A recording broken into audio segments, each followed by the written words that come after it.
The day the galaxy threw us out, I was sitting 3 rows behind Ambassador Oliver Crane, close enough to watch the muscles in the back of his neck go completely still. The chamber was cold. It was always cold on Soli's Etha station. The architects who designed it belonged to a species that found warmth biologically distressing, and since the Galactic Cooperative ran the station, the temperature inside the Grand Conclave Hall stayed at a level that made every human diplomat reach for their coat. I am Sira Voss. I spent 19 years working as a translator and cultural liaison for Earth's diplomatic corps.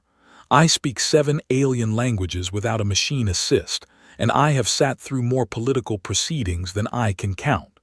I thought I had seen everything this galaxy had to show me.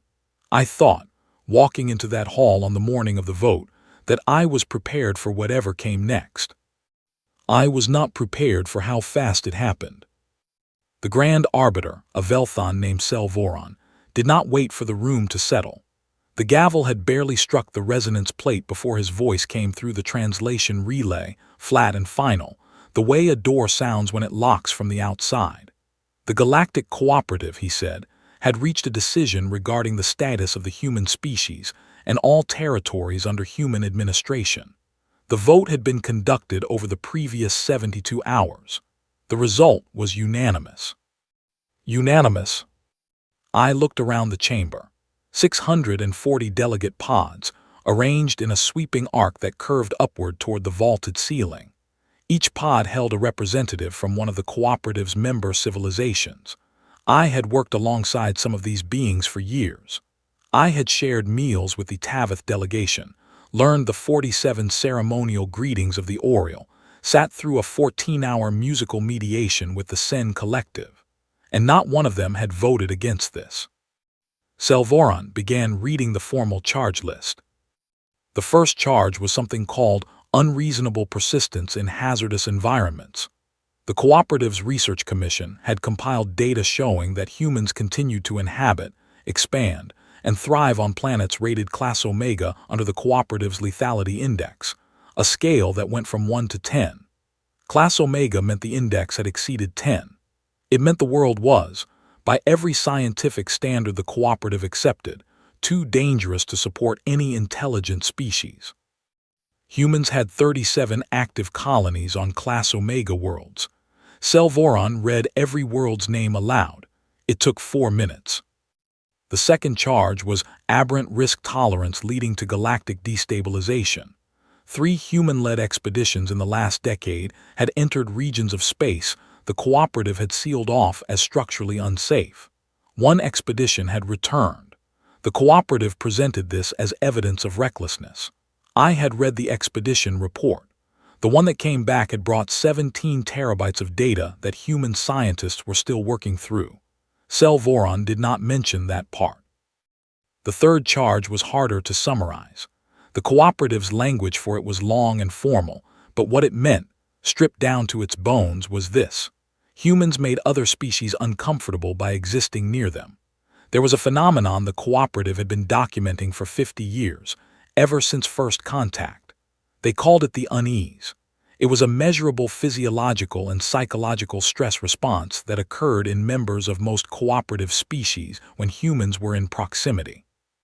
No one could fully explain it. The Cooperative's medical researchers had published 14 papers trying.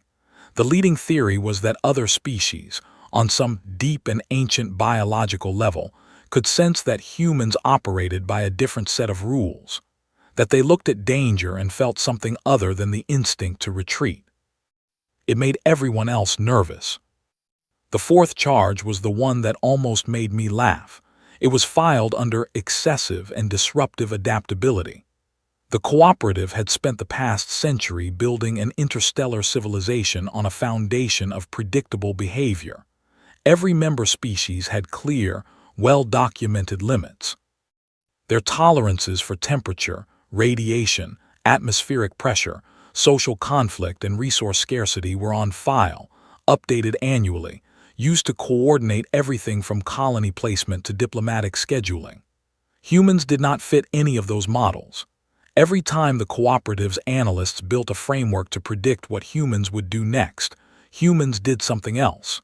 Selvoron called this destabilizing. He said the cooperative could not function effectively with a member whose behavior could not be forecasted. Oliver Crane wrote something in his notebook. I could not see what it was from where I sat. I watched him write it, cap the pen, and set it down on the desk in front of him with the careful deliberateness of a man who was thinking clearly and had nothing to prove. Then he folded his hands. Selvoron moved to the sentence. Effective immediately, the cooperative was severing all formal ties with Earth and its administered territories. Human vessels would be denied access to cooperative transit corridors. Human diplomatic credentials would be revoked. Cooperative trade licenses held by human businesses would be suspended pending review, which was cooperative language for suspended permanently. The communication relay network, which Earth had been connected to for 60 years, would be closed to human signals within 30 days. The human species would be, in every practical sense, alone. The word Selvoron used was banished. The chamber went very quiet after that. 640 delegations and none of them made a sound. I think they expected something from us. Tears, maybe, or protest, or the kind of desperate diplomatic scrambling I had seen from other civilizations facing censure. One of the cooperative's founding members, a species called the Marathi, had spent 11 days delivering emotional appeals when threatened with reduced trade status a decade ago. 11 days. Oliver Crane stood up. The room tightened. Selvoron's crest feathers, the Velthon equivalent of eyebrows, rose slightly. Crane buttoned his jacket, just the top button. He did it the way you might button a jacket before stepping out into a light rain, unhurried and practical. Then he picked up his notebook, tucked it under his arm, and looked across the chamber at Selvoron with an expression I can only describe as polite. Not angry, not sad. Politely interested, the way you might look at someone who has just told you something you already knew and were waiting for them to catch up on. He said, on behalf of Earth and all human-administered territories, he formally acknowledged the cooperative's decision. He thanked the arbiter for the clarity of the process. He said that humanity wished every member civilization well. Then he sat back down. The chamber did not know what to do with that. I watched delegations lean toward each other, translators working overtime, antennae and crest feathers moving in confusion. Selvoron cleared his throat and said the session was closed. The gavel struck the resonance plate again. It was over in 11 minutes from the first word to the last. The trial that ended humanity's place in galactic civilization took 11 minutes. I fell into step beside Crane as we filed out through the corridor behind the human delegation's pod. I had worked with him for 3 years. I had never seen him anything other than controlled, but I had also never seen him look quite like this. There was something in his face that I could not immediately name. I asked him what he had written in the notebook. He held it out without breaking stride. I opened it to the page, 3 words in his small, precise handwriting. Finally, no oversight. I stopped walking. 2 junior attachés from our team nearly collided with me from behind. I stood there in the cold corridor of Soli's Etha station, with the noise of 600 alien delegations moving around me, and I read those 3 words again, and then I understood the look on Crane's face. It was relief. I caught up to him and fell back into step. I looked at the rest of our team. 10 humans, various ages, various titles, various years of experience. Every single one of them was carrying themselves the same way Crane was. Back straight, chins level, moving through the crowd of alien species the way you move through a crowd when you know exactly where you are going, and you are not in any particular hurry because you have already figured out the path. Some of the alien delegates watched us pass. A Tavith representative pressed against the wall to let us by, her secondary eyes blinking rapidly. The sign I had learned meant acute anxiety. A pair of Oriel officials stopped talking entirely when we walked past them and did not start again until we were around the corner. I heard, through my translation earpiece, a fragment of their conversation. They were wondering why we were not upset. I almost stopped again. I wanted to turn around and explain it to them. I wanted to say, "We are not upset because we were not afraid of this. You were afraid of us. You have been afraid of us since the first day we docked at a cooperative station, and the intake officer took our biological readings and called her supervisor, and her supervisor called his, and the three of them stood there staring at our medical profiles because our stress hormone levels under what the cooperative classified as a high-threat scenario were lower than a Velthon's resting readings on a calm afternoon. You have been filing reports about us for 60 years. 14 papers on the unease, and not one of them asked the obvious question. What if we are not the problem? What if you built a civilization around the assumption that the universe was something to be survived carefully, and we arrived having spent 100,000 years learning that it was something to be engaged with directly? But I did not turn around. I kept walking. We all did, the 10 of us, down the corridor and through the departure bay and back onto the human transport that would take us home. Crane sat across from me on the shuttle. He had the notebook open again. He was writing something else. I did not ask this time. Outside the viewport, Soli's Etha station grew smaller. The cooperative's grand architecture, all curved silver arches and cascading light arrays, pulled back into the black. It was genuinely beautiful. I had always thought so. I looked at it until it disappeared. Then I looked at Crane. He finished writing, capped the pen, and looked up at me. "How long," I asked, "do you think it will take them?" He considered this. Not the answer. I could see from his face that he already had the answer. He was considering how to phrase it. 30 years, he said, give or take. I nodded. That matched my estimate. Outside, the stars did not care one way or the other. They had been burning for billions of years before the cooperative existed, and they would go on burning long after every diplomatic session in the Grand Conclave was ancient history. I found this thought not frightening but deeply, genuinely comforting. We were going home. And unlike every other species that had ever been told they were on their own, we already knew what to do when we got there. 32 years after the cooperative's vote, I retired to Kepler 438b. I want to be very clear about what that means. The cooperative's classification of Kepler 438b, assigned in their third stellar survey, was Class Omega, Lethality Index 11.4. Their report, which I had read in full during my second year as a liaison, described the planet's atmosphere as marginally breathable under controlled conditions, its soil as chemically hostile to most known organic compounds, its seasonal radiation cycles as a significant barrier to long-term habitation, and its native fauna as aggressively territorial at all observed scales. I grew tomatoes there. They were extraordinary. The farmhouse sat on a ridge above the settlement of Port Callan, which had grown from a research outpost of 40 people to a town of 12,000 in the years since the banishment. The air was thin enough that newcomers needed 2 weeks to adjust, and the sky turned a deep amber color every evening as the radiation filters built into the atmospheric processors caught the day's peak output. It was, without question, the most beautiful sunset I had ever seen. I watched it from my porch every night. My neighbor across the ridge was a man named George Farrow.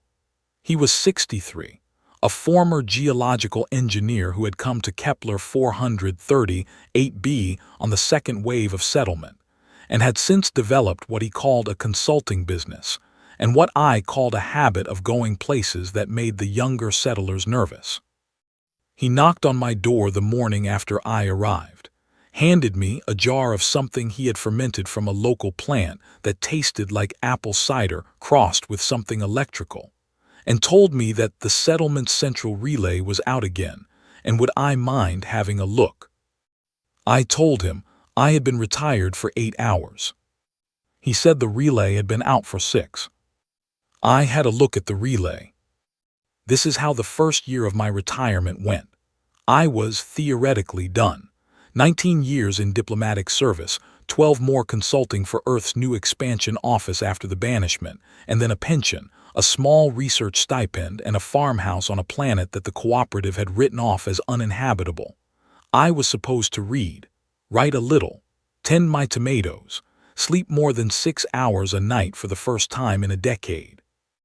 Instead, I found myself doing what every retired human in every human settlement on every improbable planet in the human republic seemed to do. Being useful, because doing nothing felt structurally unsound. The Republic. It still caught me sometimes when I said it, the Human Republic. We had not planned that name in advance. It had emerged organically from a series of settlement councils in the first 5 years after the banishment, each one operating independently, each one arriving at the same conclusion that what they needed was not a government in the old cooperative membership sense, but something lighter and faster, a framework that coordinated without controlling, that set minimum standards without mandating uniformity. It was, a political scientist on Earth once told me, the least elegant governmental structure in recorded history. It worked extremely well. The cooperative had assumed, cutting us off, that isolation would do the work for them. They had modeled it. Their economic projections, which I obtained years later through a source who preferred not to be named, showed that without access to cooperative trade routes, Earth's material standard would decline by 40% within a decade. Their sociological models predicted civil unrest within 15 years. Their demographic models showed population plateaus followed by decline as resource pressure mounted. Every single model was wrong. Not slightly wrong, not wrong in one direction or another, wrong in the way that tells you the underlying assumptions were bad at the foundation. The cooperative's economists had built their projections on the premise that humans, like every other species, would struggle most in conditions of scarcity and isolation. They had never seriously entertained the possibility that humans found scarcity clarifying. Without cooperative trade, Earth's engineers had 18 months to solve the supply problems or face genuine hardship. They solved them in 14. The closed-loop food synthesis systems that came out of that period were so efficient, so scalable, and so adaptable to varied planetary conditions that within a decade, the word famine had begun to exit the practical vocabulary of every human settlement that adopted them. It did not disappear from history books, but it stopped being a thing that happened. Energy followed a similar arc. The cooperative's ethics boards had maintained a list of restricted research categories, things they considered too dangerous or too destabilizing for member species to pursue freely. 34 categories in total. 22 of them involved energy production and propulsion. The reasoning, as best I ever understood it, was that some technologies created risks that one civilization pursuing them independently could not adequately assess, and that the cooperative's coordinated review process was safer than unilateral development. It was a reasonable argument in principle. In practice, it meant that for 60 years, human physicists had been working around a fence. The moment the cooperative removed us from the review process, those physicists walked through the gap and kept going. Within 8 years, 2 of the 22 restricted categories yielded breakthroughs that changed the shape of human expansion entirely. I am not a physicist and I will not try to explain the mechanics of either discovery, but the effect was this. Human ships that had once needed 4 months to reach the nearest Class Alpha worlds could reach them in 11 days. And the energy required to power a settlement on a Class Omega world dropped by a factor that made every previous cost projection obsolete. The cooperative had meant to strand us. Instead, they had cut the rope that was holding us in place. And then there was medicine. The cooperative's medical research community was genuinely excellent. I want to say that plainly, because what I am about to describe is not a criticism of their intentions. They had developed treatments for conditions that had killed billions of beings across dozens of species, and they shared that knowledge freely within the membership. The cooperative's medical charter was one of the things I had genuinely admired about the organization. But the charter also prohibited certain categories of research that the cooperative's bioethics panels considered too close to fundamental biological modification. The line they drew was intended to prevent harm. It also, as a consequence, prevented a specific category of work that human researchers had been quietly developing for 40 years, submitting for review every 3 years, and being quietly declined every 3 years. 16 months after the banishment, the first paper was published. It described a cellular repair mechanism that, to summarize drastically, addressed the primary biological process associated with age-related decline in human tissue. This is not the language the researchers used. The language they used was technical and careful and 26 pages long, but the effect, as it moved through clinical trials over the following decade, was that the human lifespan began to extend. Not infinitely, not magically, but measurably, meaningfully, in ways that compounded with every generation. I think about this sometimes when I do the math. I am 81 years old as I write this. By the cooperative's original biological models for humans, I should be approaching the end of my functional years. I am not. I hiked 8 kilometers with George Farrow last week, up the ridge and back, and the only reason we stopped when we did was that the sunset was too good to walk through. My cooperative contact, the diplomat who had reached out years ago through the smuggler's relay, sent me another message in the 15th year. Her name was Vorithel, a Velthon analyst who had always been more curious than her colleagues, and who had spent most of the banishment years watching human space with an attention she described to me as professionally motivated, and which I suspected was something more like fascination. Her message was 3 sentences. We have observed the food synthesis data. We have observed the energy figures. We do not understand what we are seeing. I wrote back 1 sentence. We are doing what we always do. She did not reply for 6 months. When she did, it was not to answer. It was to tell me that the cooperative's immigration office had begun receiving applications from member species citizens wishing to relocate to human space. Not many at first. Dozens, then hundreds across a range of species. Velthon, Taveth, Oriole, 3 species whose names I had barely learned during my liaison years. They cited various reasons: better medical access, stronger economic opportunity. One family of Taveth, a species I had always thought of as deeply risk-averse, gave as their reason on the formal application: we want to live somewhere where things are still being figured out. I read that line 3 times. George Farrow knocked on my door that same evening. He had heard from the Settlement Council that the 6th application for Taveth residency had come in that week. He wanted to know what I thought. I told him they were welcome. He said that was what he thought too, and that he had already told the council as much, and that he had come over because he had made another batch of the fermented thing, and did I want to try the new version. The new version was better. We sat on the porch and watched the amber sunset, and he told me about the cave system he had mapped 2 weeks ago, 3 kilometers into the eastern ridge, and the mineral formations inside it that he had never seen documented anywhere, and that he intended to go back for a second look as soon as the wind season settled. I asked him if he had told his family. He said they had told him to be careful. I asked if he was going anyway. He looked at me, the way George Farrow looked at questions with obvious answers. By the time the 28th year arrived, the number of non-human citizens in the human republic had passed 4 million. They came quietly, family by family, individual by individual, through channels that were not officially sanctioned by the cooperative, but that the cooperative's border officials seemed disinclined to monitor closely. They arrived on worlds rated Class Alpha and Class Omega alike. They learned to manage the difficulties of each one. Many of them, after a few years, developed what the cooperative would have called aberrant risk tolerance. One Velthon family on Kepler 430 8B started a farm 2 ridges over from mine. Their youngest, a child who had been hatched in cooperative space and moved here at age 4, grew up speaking the local human dialect without any accent at all.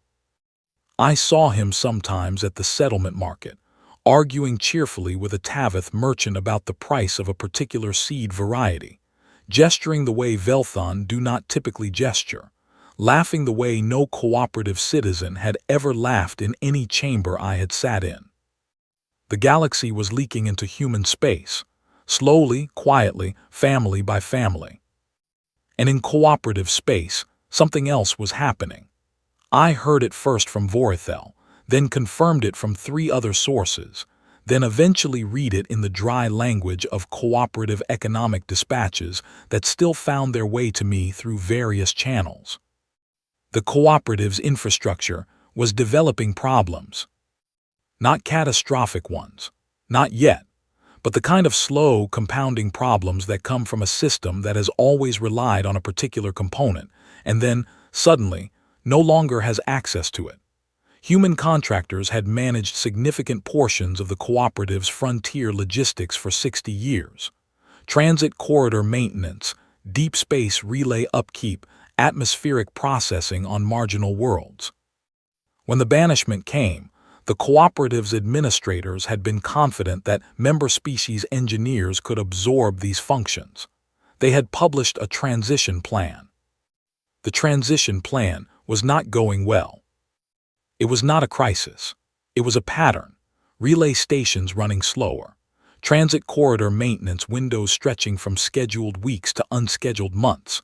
3 Class Beta worlds that had been comfortable had become Class Beta worlds that required supplemental support that was slow in arriving. Nothing that made headlines.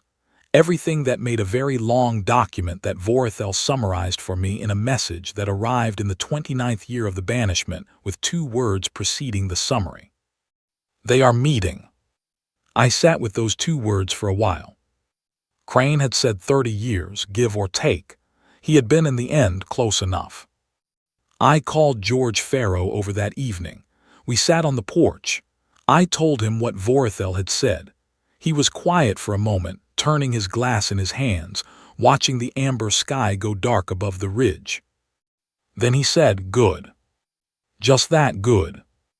I poured more of the fermented thing into both our glasses, and we sat there under the stars of Kepler 438b, a planet the galaxy had written off as impossible, and we watched the lights of Port Callan come on one by one in the valley below, 12,000 people living full lives on a world that was not supposed to support them.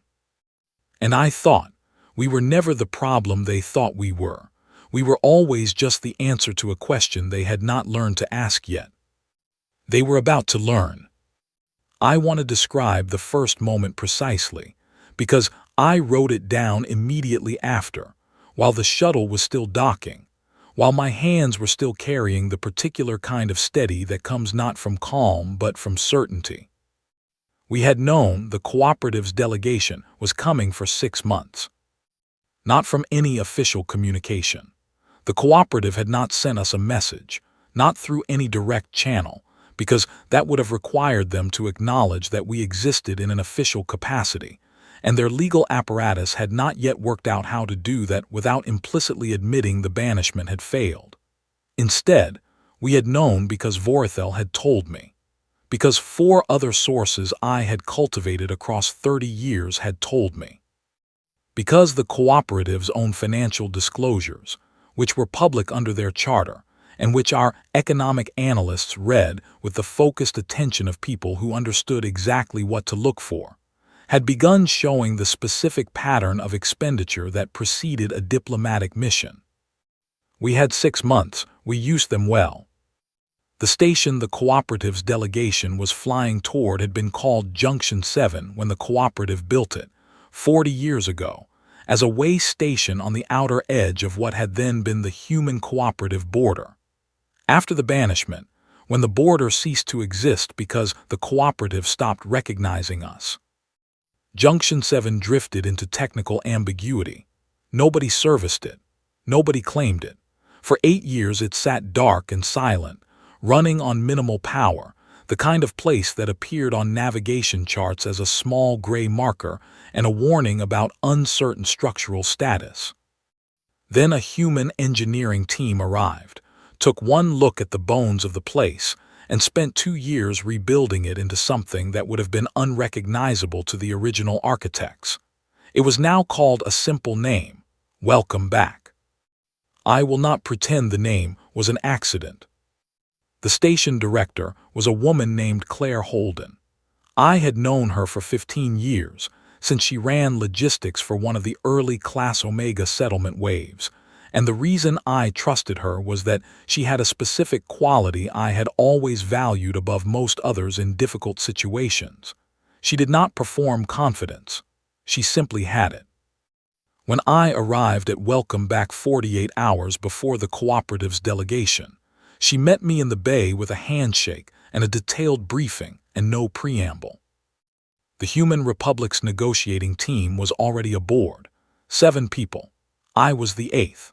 Our lead negotiator was a man named Daniel Ford, who had spent the last decade as the Republic's chief trade architect, a title that sounded administrative and was in fact one of the most tactically demanding roles in the government. He was 44 years old, lean and quiet, and he had prepared for this meeting with the kind of thoroughness that made the preparation invisible.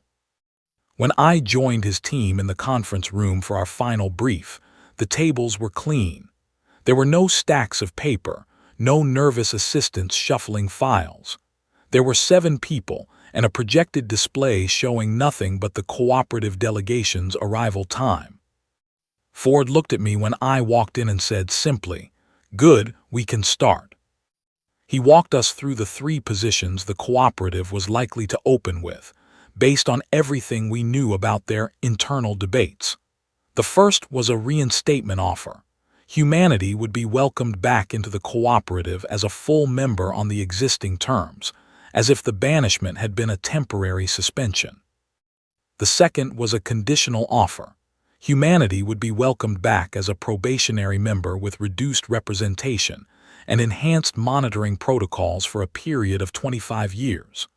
The third was the one Ford thought most likely: a partnership offer, framed in language designed to sound like equality, but structured in ways that would effectively maintain cooperative oversight over human expansion decisions.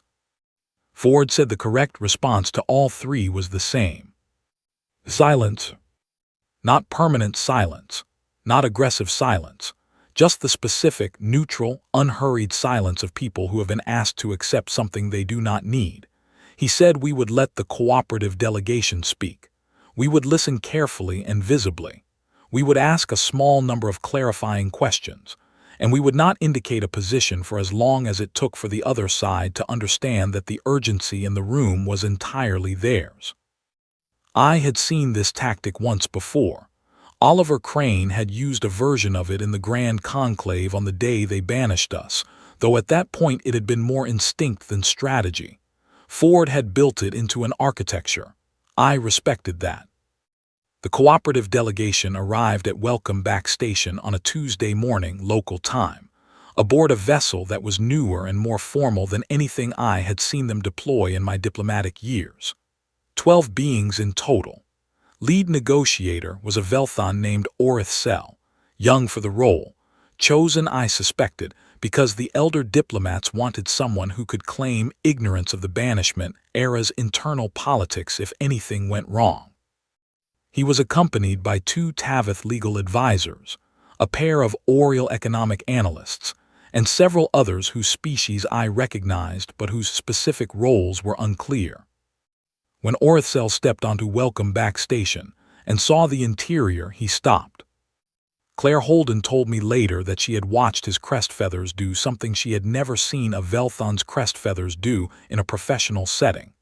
They had gone entirely flat and then risen to full extension, and then settled somewhere in the middle, which she said looked on a Velthon the way a jaw dropping and then being forced shut would look on a human.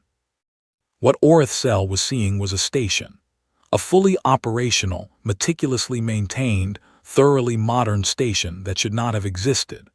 The cooperative's assessment of human infrastructure development last updated 12 years ago, had projected that without access to cooperative manufacturing supply chains, human construction projects would plateau at what they called third-tier capacity. Welcome Back Station was not third-tier. It was not cooperative standard either, because it was not trying to be. It was human standard, which was its own thing, which moved faster and looked different and worked very well. Orithsel composed himself. I will give him that. By the time he walked into the conference room and took his seat across from Ford, his crest was level and his posture was formal and his translator unit was running cleanly. He was a professional. He was doing his job. Ford welcomed him. Daniel Ford had a voice that never rushed.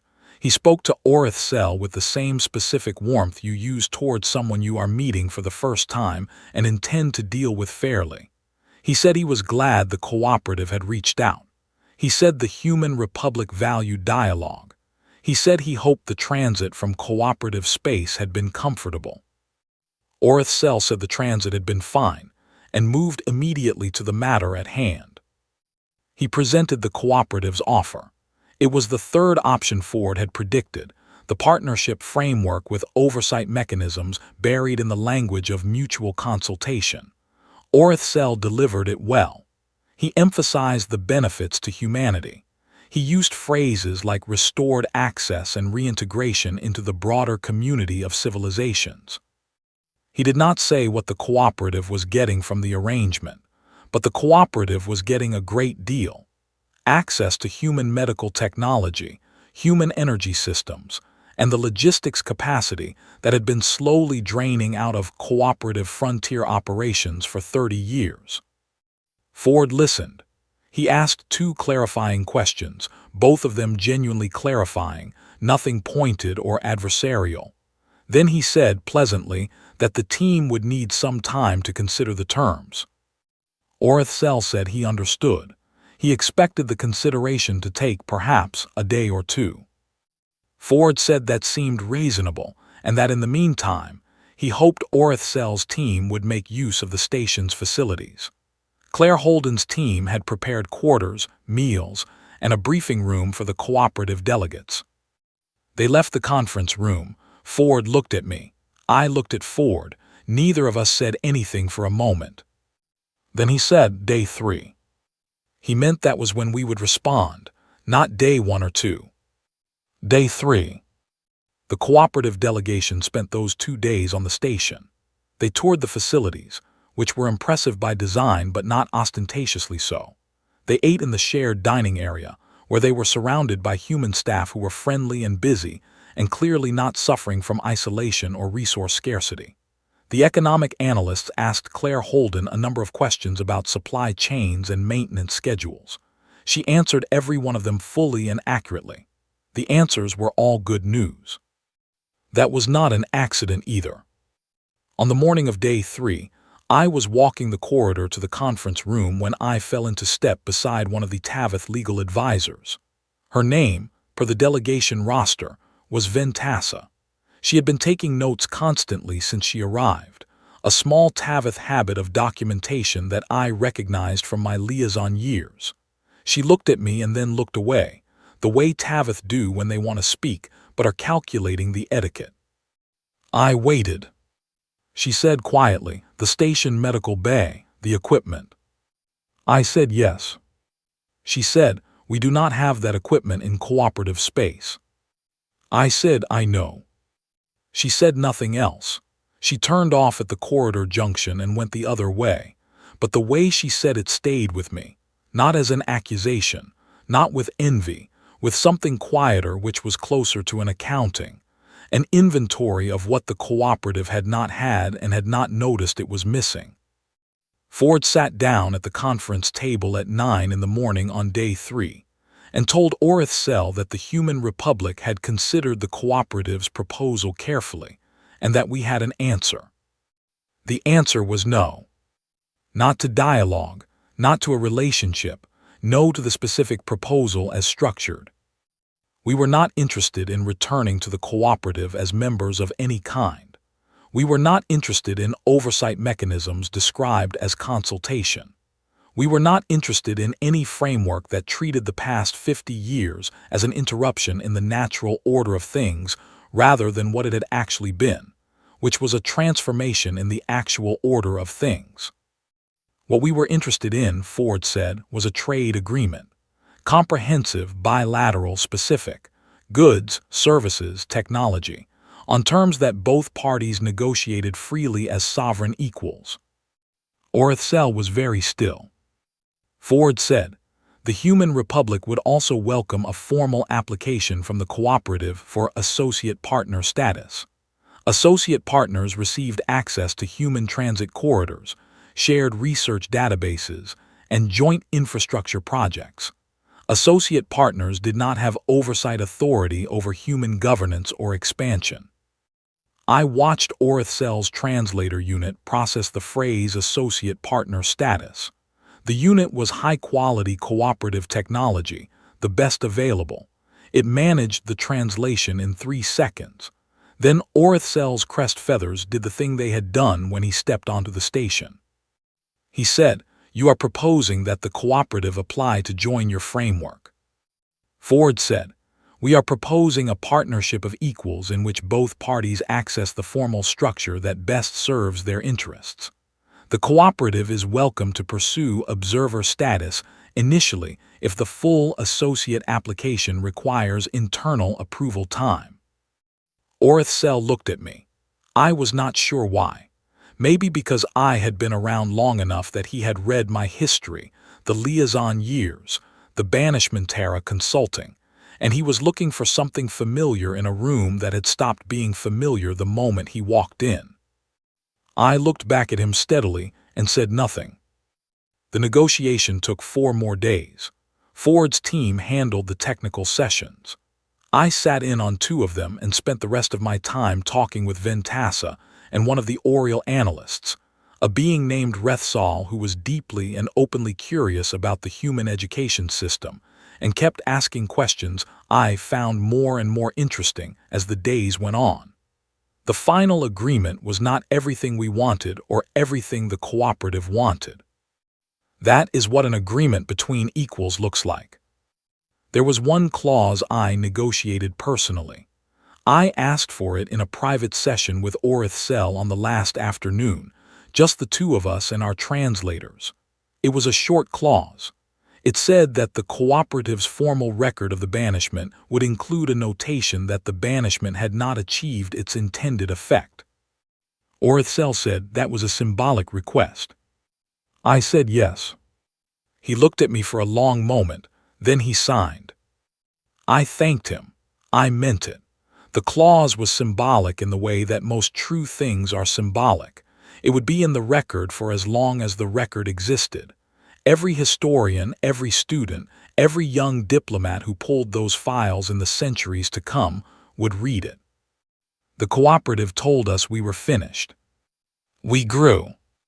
I thought that was worth putting in writing. I want to tell you something about the morning Ventassa's great-grandchild knocked on my door. The child's name was Dessa. She was 9 years old, born on Kepler 438b. Which meant she had never known cooperative space as home, never stood in those cool, carefully calibrated halls, never eaten food produced to cooperative nutritional standards, never heard the formal cadences of the cooperative's official dialects as a living language. She spoke the local human dialect and one Oriel trade language she had picked up from a family 3 houses down the ridge. When she knocked on my door that morning, she was carrying a soil sample in a sealed glass jar, which she held out to me, and said she had found it in the Eastern Ridge cave system and wanted to know what it was. I told her to come in, and we would look at it together. I am, at this point, 103 years old. I say this not to be impressive, but because it matters to the story, and because it still catches me slightly when I say it out loud. The cellular work that the first generation of researchers developed in those early post-banishment years has moved through several generations of refinement since, and the practical effect for my specific biology has been that the decline I expected has arrived more slowly and more gently than I was prepared for. I am not a young woman, But I am a functional, mobile, thinking person who can still read soil sample data without assistance, which is not nothing. Dessas sat at my kitchen table while I ran the jar through the portable analyzer George Farrow had given me when he moved to the new settlement further north, 5 years ago, following his geological survey into a region he described as the most interesting rock formation he had found in 40 years of looking at rocks. He was 89 when he left. He sent me samples every few months.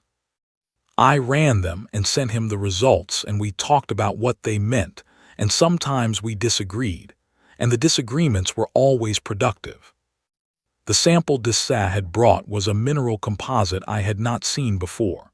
It had properties that the analyzer flagged as unusual, the kind of flag that in scientific language means there is more here than the instrument can tell you with confidence. I told Dessas this and watched her face. She said, "So it means we have to look harder." I said yes. She said, "Good." I was hoping it meant that. I thought about that response for the rest of the day after Dessas had gone home for dinner. The ease of it, the completeness of it, not the acceptance of a child who does not know enough to worry, but something more specific than that. The confidence of a person who has grown up in an environment where unknown things are understood to be worth investigating rather than worth avoiding. Dessas had been born on a Class Omega world. Her parents had chosen it deliberately. Her grandparents had emigrated from cooperative space for reasons that had changed over the years they spent here until the reasons themselves were barely recognizable. They had come looking for opportunity. They had stayed because they had stopped being afraid of the things the cooperative had taught them to be afraid of. Lithsel arrived 2 weeks after Dessas' visit. Lith was Orithsel's grandchild, a Velthon scholar, 26 years old, working on what they described in their initial message as a historical study of the banishment era and its aftermath. They wanted to interview me. I said yes, with the condition that the interview happen here at the farmhouse over several days, and that Lith do some of the farming work in exchange. I was not entirely joking about the farming work. Lith arrived with a recording unit, a data notebook, and an expression that I recognized from my own face in the mirror when I was a young diplomat encountering something I had studied thoroughly and was not yet fully equipped to understand. They were careful. They were respectful. And they were, beneath the professional manner, genuinely and helplessly curious. We sat on the porch the first evening, watching the amber sunset that I had now watched from this ridge for 70 years, and Lith said, "I want to understand why you smiled." I asked which smile they meant. Lith said, "In the Grand Conclave, when the banishment was announced, the historical record shows that the human delegation smiled. Every account from multiple species who were present describes it the same way. Most analysis of the banishment era identifies that moment as significant, but no analysis I have read explains it satisfactorily." I looked at the amber sky. I had thought about this question for many decades, not because I did not have an answer, but because the answer was the kind of thing that was easy to say incorrectly, and saying it incorrectly had always seemed worse than saying nothing. I said, "Are you afraid of things, Lith?" They considered this. A Velthon considering something will go very still, the way deep water goes still before it moves. Lith said, "Yes, there are many things I find frightening." I said, "What do you do when you encounter them?" Lith said, "I assess them. I determine the level of risk. If the risk is manageable, I proceed carefully. If the risk is not manageable, I look for an alternative path." I nodded. I said, "What if there is no alternative path?" Lith was quiet for a moment. Then they said, "That situation is considered an obstacle that requires escalation to a broader decision-making framework." I said, "What does that mean in practice?" They thought about it. Then, with the honesty of someone who has not yet learned to be dishonest about things that reflect on their civilization, they said, "It means we wait. We wait until the problem changes, or until someone else finds a way around it." I said, yes, that is what I thought. I did not say it harshly. I want to make that clear. I have never found the cooperative's way of being frightening or contemptible. It is simply a different relationship with the universe. It came from a different kind of history, a history of stability, of environments that were worth maintaining, of social structures that rewarded patience and collaboration and caution. The cooperative built something genuinely remarkable under those conditions. I have always believed that. But humans did not come from stability. I told Lith this. I told them about the planet where we evolved, a planet we had never classified in any formal lethality index because we did not have one when we were living on it, but which would have scored high by any external measure. We had ice ages. We had supervolcanoes. We had collisions with objects from space. We had periods of drought that lasted centuries. We had predators, diseases, cold, heat, floods, and famine, and we had each other, which was sometimes the most complicated threat of all. And somehow, in all of that, we did not become careful. We became clever. We became stubborn.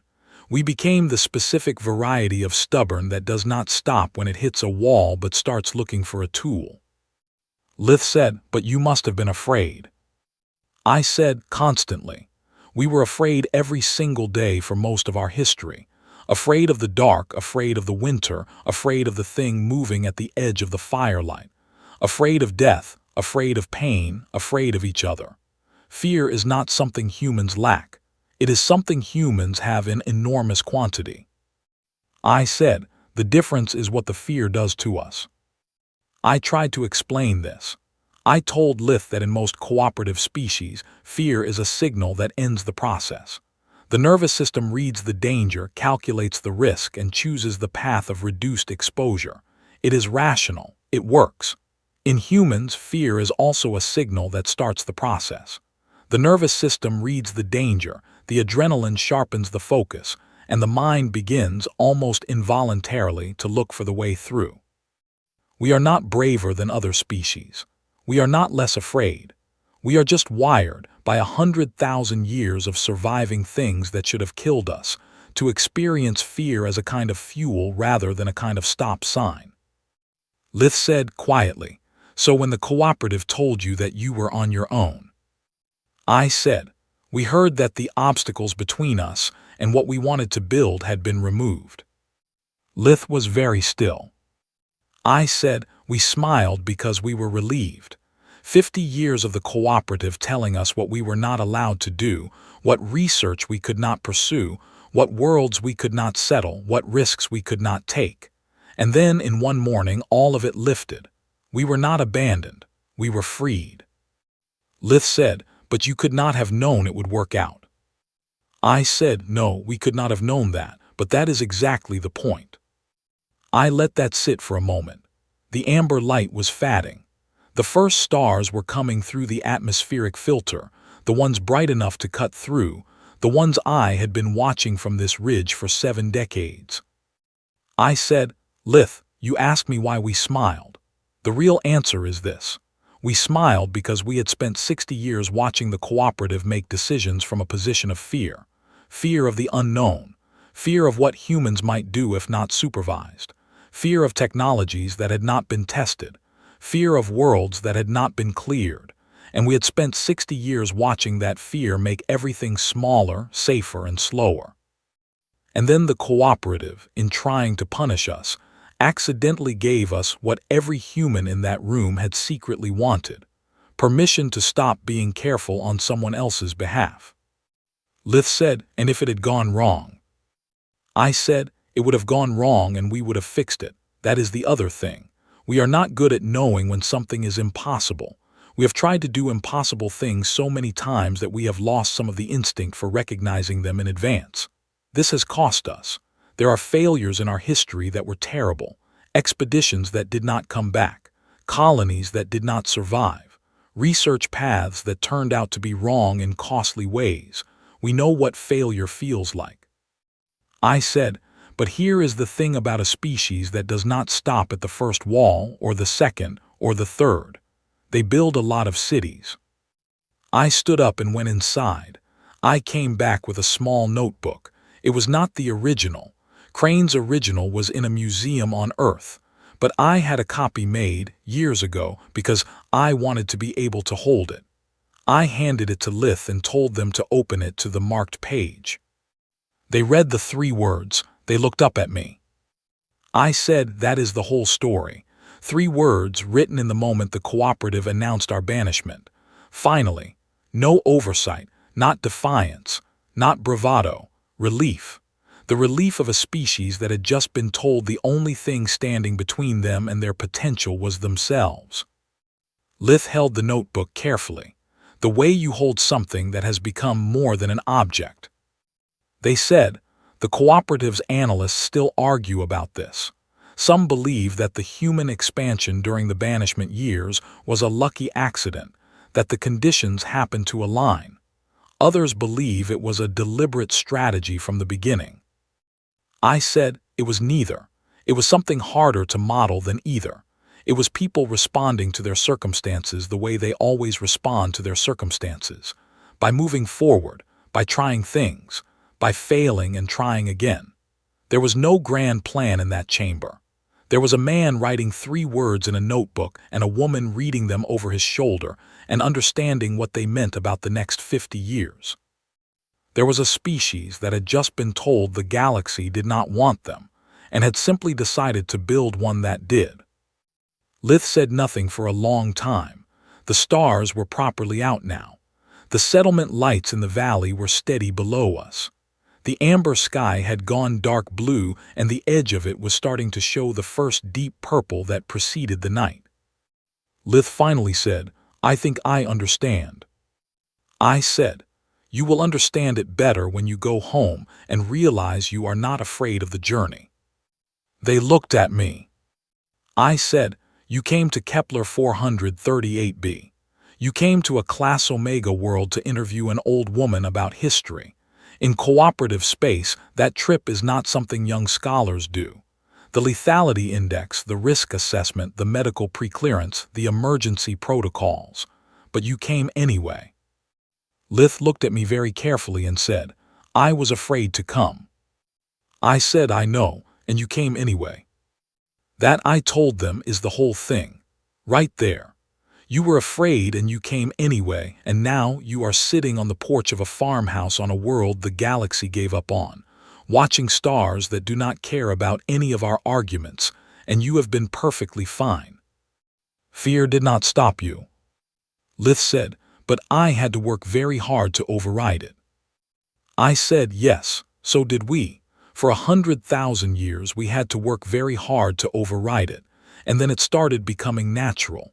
And now it is just how we are. That is the thing I had never found a clean way to say. It was not that humans did not feel fear.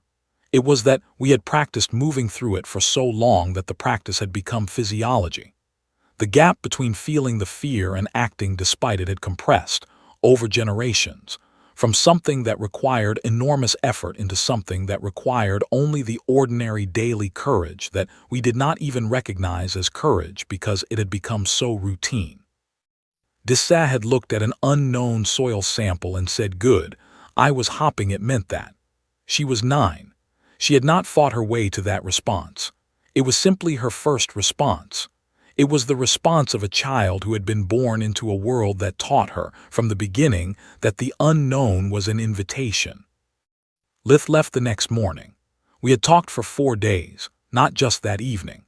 We had walked the ridge, visited the cave system that Dissa had been exploring, eaten dinner with George Farrow over a video call in which he asked Lith a series of questions about Velthon geological survey methods, with the cheerful focus of a man who has never stopped wanting to know more about the world. We had sat in the kitchen and gone through 40 years of my personal correspondence, pulling out the moments that seemed to matter. At the shuttle bay, Lith said, I will write this accurately. I said, I know you will. They said, I have one more question. I waited. They said, was it worth it, all of it? The banishment, the years alone, the years of building, for humanity as a whole. Was it worth what it cost? I thought about the Class Omega worlds with thriving cities. I thought about the research that had changed the shape of human lives. I thought about Dessa at my kitchen table with her soil sample, that flash of delight when I said the result was uncertain, the exact pleasure of a child who has been handed a puzzle. I thought about the 12 million, and then the 40 million, and then the 200 million non-human citizens who had chosen to come and build something alongside us. I thought about Vorathel's message, 30 years ago, "We do not understand what we are seeing," and the pride I had felt reading it, not the pride of superiority, but the pride of having been underestimated and having responded well. I thought about Oliver Crane's 3 words. I said, "The cooperative thought it was a punishment. We thought it was a starting line. You tell me which one of those framings produced the better outcome." Lith made the Velthon expression I had learned, finally, in my 8th decade of studying their species, to identify reliably. It was the expression that corresponded, as closely as biology permitted, to the human experience of recognizing something as true that you had not quite been willing to admit before.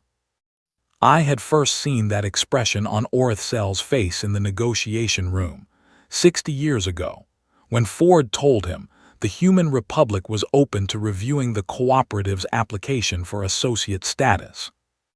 I saw it now on his grandchild's face, standing in a shuttle bay on a world the galaxy had declared uninhabitable, with a notebook containing 3 words tucked carefully under one arm. They boarded the shuttle. I walked back to the farmhouse. The tomatoes needed water. The eastern ridge was going amber with morning light. Somewhere in the cave system underneath that ridge, a 9-year-old child was probably already back at work with her sample jars and her questions. I picked up the watering can. Dessa knocked on the door an hour later with a second sample from a different layer of the cave. She held it up. Her face was completely lit. She said, "The analyzer is going to flag this one too. I can already tell." I said, "Then let us find out what it is." We went inside and got started.